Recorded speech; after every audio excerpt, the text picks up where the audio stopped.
चाय एक ऐसा पेय पदार्थ जिसे इंडिया में नेशनल ड्रिंक की तरह माना जाता है और कई लोगों का तो दिन इसके बिना शुरू ही नहीं होता। मैं ठीक कह रहा हूं ना? लेकिन क्या आपको पता है कि जो चाय शब्द है वो इंडियन नहीं है? जी हाँ गाइस, ये चाय शब्द इंडियन नहीं है बल्कि ये शब्द चाइनीज शब्द चा से इंस्पायर्ड है। पर सवाल ये, फिर इसे हिंदी में क्या कहते हैं? इसे हिंदी में दूध जल मिश्रित शर्करा युक्त पर्वतीय बूटी कहा जाता है।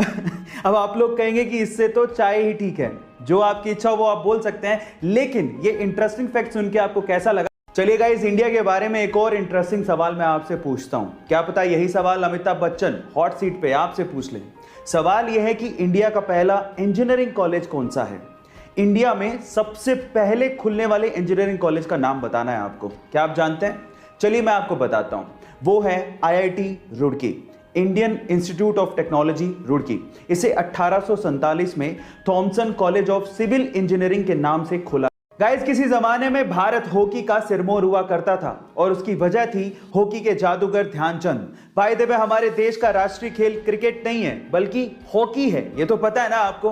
तो चलिए इससे रिलेटेड एक सवाल पूछता हूं। क्या आपको पता है कि इंडिया में हॉकी का सबसे बड़ा ग्राउंड कहां पे बनने जा रहा है?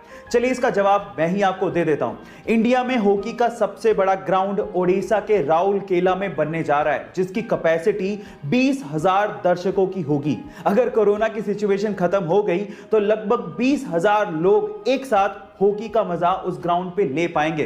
बाय द वे, 2023 का वर्ल्ड कप हॉकी वहीं पे खेले जाने वाला है। गाइस, ये इंफॉर्मेटिव वीडियो आपको कैसी लगी चैट सेक्शन।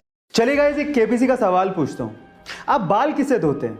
ऑब्वियसली शैम्पू से। पर सवाल ये नहीं है, सवाल ये है कि जो शैम्पू आप लोग बालों में यूज करते हैं उसको किसने इन्वेंट किया था? कौन से देश में इसका आविष्कार हुआ था? ये सवाल है।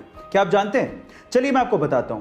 शैम्पू का आविष्कार किया गया था हमारे ही देश इंडिया में। जी हां गाइस, और इसके बारे में एक और इंटरेस्टिंग चीज बताता हूं। जब तक शैम्पू इन्वेंट नहीं हुआ था, लोग अपने बाल मिट्टी से धोया करते थे। और क्या आपको पता है कि जो शैम्पू वर्ड है वो कहां से आया? वो संस्कृत भाषा के चंपू वर्ड से बनाया गया है। चंपू का मतलब होता है मसाज। है ना इंटरेस्टिंग फैक्ट? गाइस, ऐसे ही अमेजिंग फैक्ट्स के लिए YouTube पे हमारे चैनल को